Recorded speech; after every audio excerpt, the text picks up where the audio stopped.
Hello, welcome to our channel, welcome to Amy's channel. आज मैं जो रीडिंग कर रही हूँ वो मैं ये कर रही हूँ कि आपके जो पर्सन हैं उनकी रेस्ट ऑफ द ईयर क्या लव की सोच होगी, इंटेंशंस होंगी, थॉट्स होंगी। मैंने पहले भी की थी, आई थिंक 6 मंथ पहले की थी या उससे भी कम में। अब हम दोबारा वो एनर्जी चेक कर रहे हैं कि अब 3-4 महीने जैसे रह गए हैं, बल्कि 3 महीने के करीब रह गए हैं साल ख़त्म होने में। तो देखते हैं कि उनकी क्या रहेगी आपके बारे में। Super natural join the Hunt हम यूज़ करेंगे। जनरल रीडिंग है, कलेक्टिव रीडिंग है। मैसेज और क्लोजर से मैसेजेस निकालेंगे। प्लीज़ जो चीज़ रेजिनेट करे वो लीजिएगा, जो चीज़ रेजिनेट ना करे उसको मत लीजिएगा। हर रीडिंग आपके लिए नहीं है। अगर कोई कहे कि मैं एमी हूँ और मैं कोई ऑफ़र कर रही हूँ, मैं कोई चीज़ ऑफ़र नहीं कर रही हूँ, कोई भी पर्सनल रीडिंग वगैरह।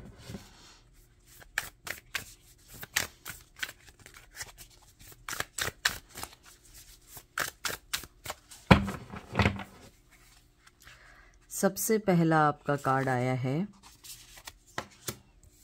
सन। Very good. Aries, Leo, says.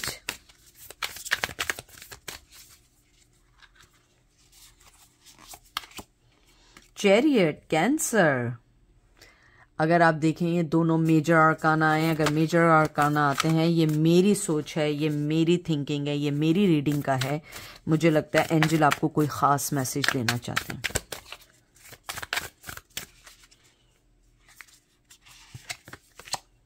Queen of wands, Aries, लियो, सैज और क्वीन ऑफ बोन्स।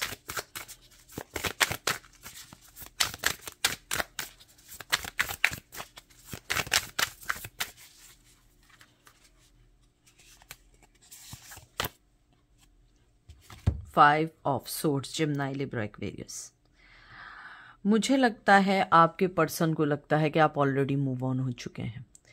और अगर ऐसा भी नहीं है, आपके पर्सन को ये फीलिंग्स आती हैं कि आप लोग जो हैं उनको अब अपनी लाइफ में नहीं आने देंगे। हालांकि आपके दिल में उनके लिए बहुत पैशन रहा, आपके पास दिल में बहुत उनकी जगह रही, चाहे मेल हैं फीमेल हैं, लेकिन अब आपने हर दरवाज़ा बंद कर दिया है।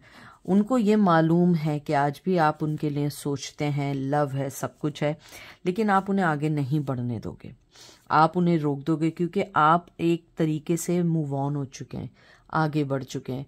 आपको अब उनकी तरफ से कोई एक्सपेक्टेशंस नहीं है, आपको उनकी तरफ से कोई चीज़ नहीं चाहिए। आप उनकी चीटिंग, उनके बनाए हुए गेम से थक चुके हैं।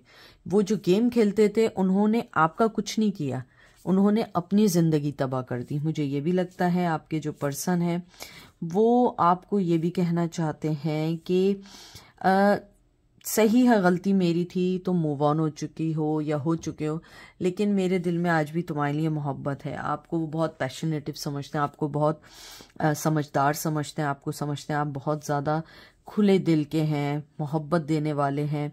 और मुझे लगता है कुछ लोग अपने एक्स पार्टनर के बारे में पूछ रहे हैं, शायद आप उनके साथ एक लॉन्ग टर्म रिलेशन या मैरिज में रहे हैं। उसके अलावा आपके पार्टनर, मुझे लगता है कि वो आपको अप्रोच नहीं करेंगे रेस्ट ऑफ द ईयर, बिल्कुल नहीं करेंगे। अगर कुछ लोगों को अप्रोच किया तो माइंड में भी आई बिलीव के उनके जहन में कोई चीज़ होगी जिसको चेंज करना चाहेंगे, लेकिन मुझे लगता है इनको देख के कि वो आपको अप्रोच नहीं करेंगे। मुझे लगता है कहीं ना कहीं वो डरते हैं कि आप उनको अब जो है ना, बिल्कुल कहते हैं ना, झंझोड़ देंगे, काट के फेंक देंगे। अगर आप देखें यहाँ भी तलवार दिखा रही है, हालांकि सन का कार्ड है कि इट्स ओके, मूव ऑन, पीछे जाओ। ये भी ऐसे ही है, ये मूव ऑन होने का कार्ड। और यहाँ पे भी आप देख लें उसकी क्या वो है, एक्सप्रेशंस देखें। मुझे लगता है कि वो डरते हैं कि आप उन्हें अब आगे नहीं आने देंगे। आपके जहन में है जो चीज़ है वैसे ही रहेगी, मुझे अब कोई चीज़ नहीं चाहिए, मैं ऑलरेडी बहुत मुश्किल से निकली हूँ।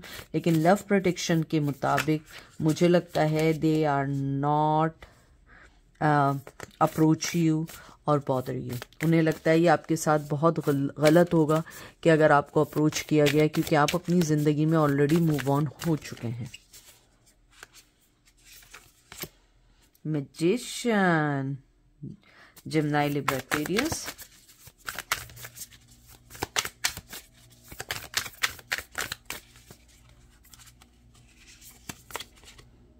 6 of Cup, Cancer, Scorpio, Pisces.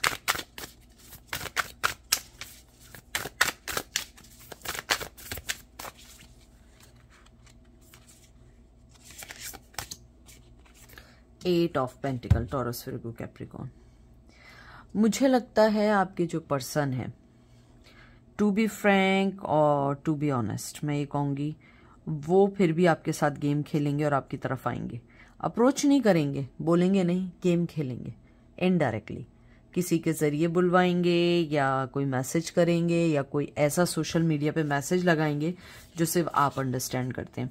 उन्हें लगता है कि वो जिस मकाम पर अब हैं या जिस जगह हैं वो आपको इक्वल गिव एंड टेक देना चाहते हैं, और जिस जगह भी हैं वो उस पे आपके रिश्ते में मेहनत करना चाहते हैं। यानी मुझे जो मोस्ट इम्पॉर्टेंट थिंग लगी है कि वो आपको इक्वल गिव एंड टेक करेंगे, वो आपको इक्वल प्यार देना चाहेंगे, वो आपको इक्वली वो सब कुछ देंगे जैसे आप देंगी। मुझे लगता है वो इस बार इस रिश्ते में मेहनत करना चाहते हैं, वो इस रिश्ते में आगे बढ़ना चाहते हैं। कहीं ना कहीं कहते हैं ना, वो इश्क की जो आग है वो बुझी नहीं है। मुझे ये भी लगता है कि आपके पर्सन जो है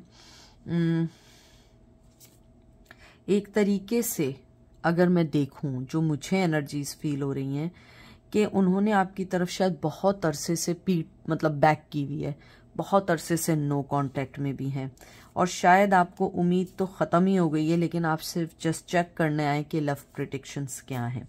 तो मुझे लगता है आपका पर्सन आपको पाने के लिए कोई ना कोई ट्रिक करेगा, अपनी चालाकियां यूज़ करेगा, सब कुछ करेगा, और वो मेहनत करना चाहता है। और इन दिनों वो अपने शायद फाइनेंस पे भी ध्यान दे रहे हैं। और अगर आप न्यू लव के लिहाज से लव प्रोटेक्शंस को देखने आए हो इधर, तो मुझे ऐसा लगता है कि आपका अपकमिंग लव जो है वो एटलीस्ट 3 मंथ्स तक, अगर उसने थोड़ा बहुत अप्रोच किया तो किया, क्योंकि right now they are working on their finances, their recent और करंट फाइनेंशियल सिचुएशंस को हैंडल करना चाहते हैं।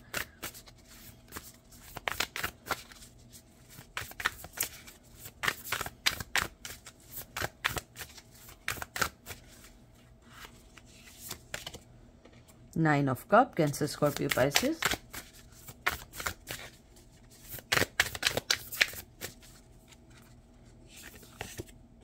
Knight of Cup, Cobalts.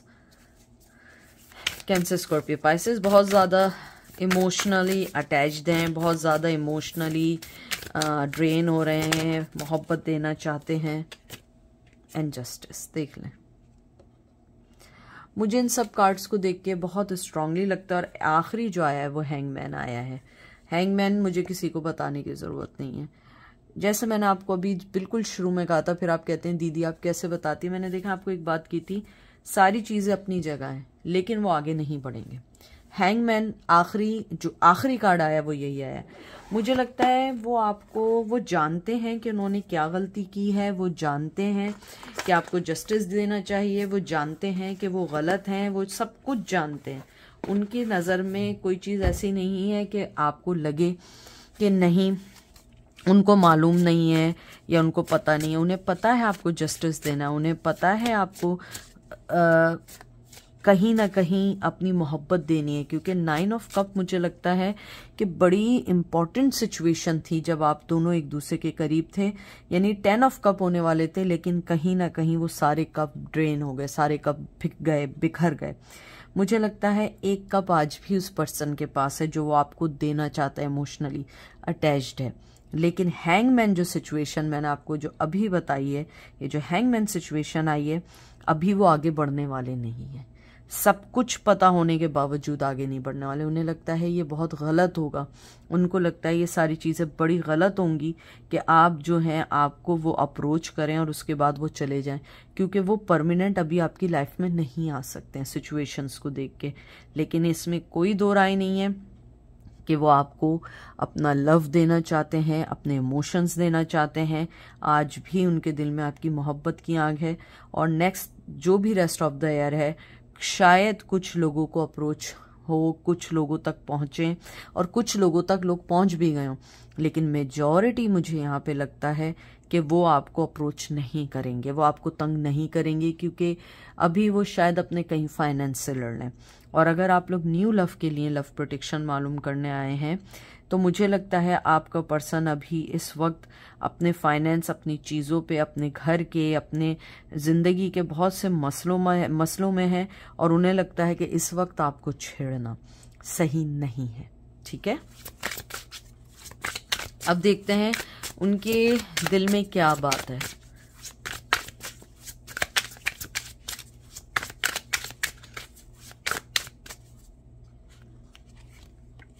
Yes, I heard you. देखें, जो बात हम आपको कह रहे हैं कि उन्हें पता है आप क्या चाहते हैं, उन्हें पता है वो क्या चाहते हैं, उन्हें सब पता है। लेकिन हैंगमैन की एनर्जी, और ये काफ़ी अरसे से है मेरी रीडिंग में, अगर आप लोग पिछले भी मेरी रीडिंग्स को चेक करोगे, हैंगमैन कंटिन्यूसली है। क्योंकि कहीं ना कहीं आप जिस पर्सन का पूछ रहे हैं, और स्पेशली अगर आप लोग मेरे रेगुलर सब्सक्राइबर हैं और आप मेरी रीडिंग्स देख रहे हैं और ये हैंगमैन आ रहा है, तो मुझे लगता है कोई ऐसी सिचुएशन है जिसको वो अभी बीट नहीं कर सकते हैं, जिससे वो लड़ नहीं सकते हैं, जिसके बारे में वो आगे नहीं बढ़ सकते। उन्हें लगता है कि कहीं ना कहीं ऐसा ना हो कि मैं अपनी सिचुएशंस को छोड़ के मैं कहीं और जाऊं और मैं इधर भी फंस जाऊं, उधर भी फंस जाऊं। क्योंकि वो आपका जो पर्सन है ना, उसके साथ मेन प्रॉब्लम है फोकस्ड, उसके साथ प्रॉब्लम है कमिटमेंट प्रॉब्लम, उसके साथ प्रॉब्लम है आधे रास्ते से भाग जाना। वो स्ट्रेस नहीं ले सकता है या नहीं ले सकती है, वो सिर्फ एक कहते हैं ना कूल सी लाइफ को उसको जीना है।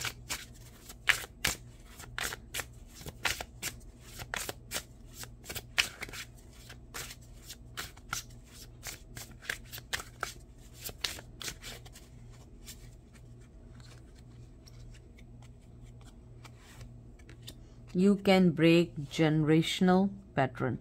आप लोगों में मुमकिन है कि बहुत बड़ा ट्रेडिशनल प्रॉब्लम हो, हिंदू मुस्लिम या सिख या क्रिश्चियंस, कोई भी, ज़रूरी नहीं है यह हो, कुछ और हो, लेकिन आप जो हैं, अगर उन्होंने आपको, शायद यही वजह है उनके हैंगमैन होने की, कि अगर उन्होंने आपको चुन लिया तो उनका जो एक पुश्ताई जन्मों जन्मों से, उनकी जनरेशन टू जनरेशन तक जो चीज़ें चल रही हैं, आप उस पैटर्न को तोड़ दोगे, वो आपको एक्सेप्ट नहीं कर पाएंगे। शायद यही एक मेन वजह है कि वो जानते हैं कि आपके साथ जस्टिस नहीं हुआ है और वो हैंगमैन पोजीशन में है।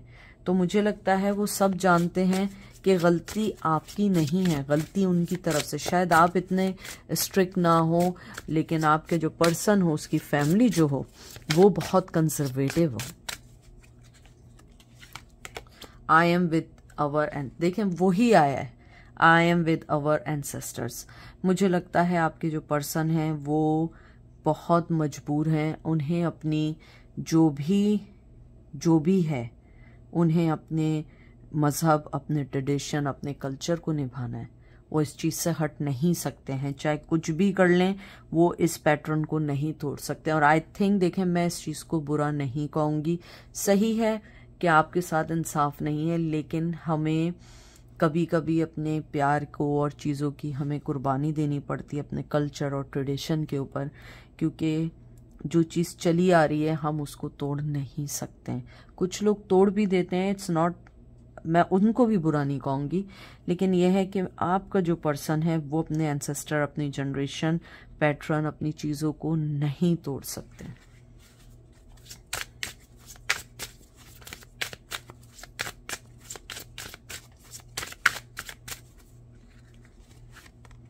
Do you want me around?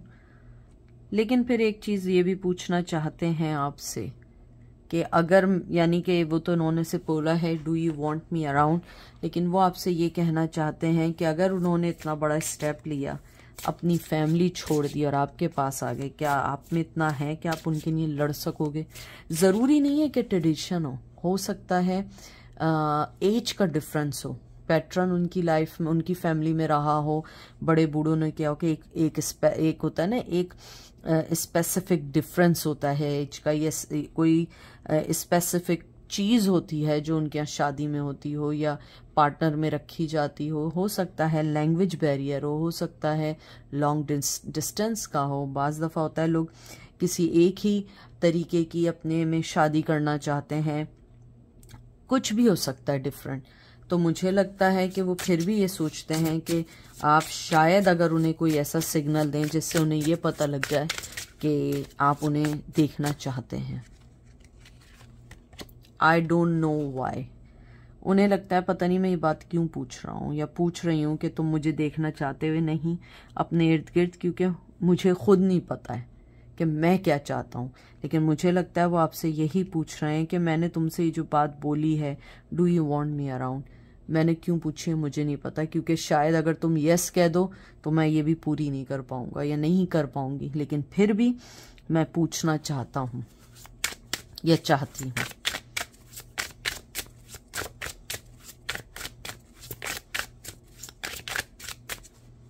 Last card है how can I help you. बस वो ये बात मालूम करना चाहते हैं कौन सी एक ऐसी चीज़ है कि आप जो हैं, यानी कि कौन सी ऐसी चीज़ है वो आपके लिए हेल्प कर सकें, वो आपके साथ फेयर कर सकें, आपको खुश कर सकें, आपकी ज़िंदगी में कंफर्ट ला सकें। कोई भी चीज़ ऐसी है जो चीज़ आप दोनों को सही कर सकती हो, आप दोनों को एक कहते हैं ना कि एक कर सकती हो। तो उन्हें लगता है कि अगर आप बता दें एक दफ़ा शायद सब सही हो जाए। मुझे लगता है आपका पर्सन जो है वो दिल से बुरा नहीं है, लेकिन उसके साथ क्या है कि वो आपके लिए अभी कोई स्टेप नहीं ले सकते। होता है कभी कभी आप नहीं ले सकते, लेकिन आपका प्यार जो होता है वो हमेशा होता है। अब लास्ट कार्ड देखते हैं।